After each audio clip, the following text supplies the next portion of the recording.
ख़बर शामिल कंदासीं घोटकी मां ब्यूरो चीफ नदीम भट्टी जी रिपोर्ट। शहीद नसरुल्लाह गडाणी जे भाउ याक़ूब गडाणी जा 164 जे बयान में सरदार ख़ालिद लुंड ऐं संदसि ॿिनि पुटनि ते भाउ जे क़त्ल में मुलविस हुअण जा इल्ज़ाम लॻाया विया। मीरपुर माथेलो जी अदालत में 164 जो बयानु ॾींदे याक़ूब गडाणी चयो त सरदार ख़ालिद लुंड ऐं संदसि ॿिनि पुटनि जी चुर्च ते नसरुल्लाह खे क़त्ल कयो वियो।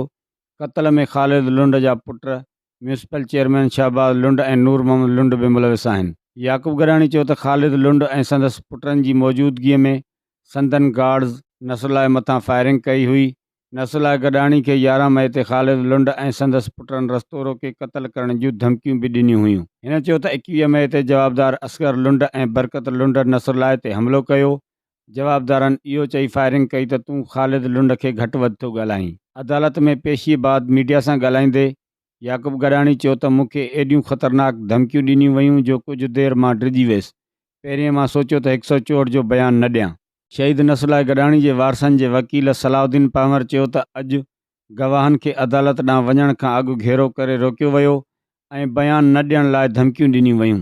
गवाहनि खे तहफ़ुज़ फ़राहम करण जो मुतालबो कयो वियो आहे।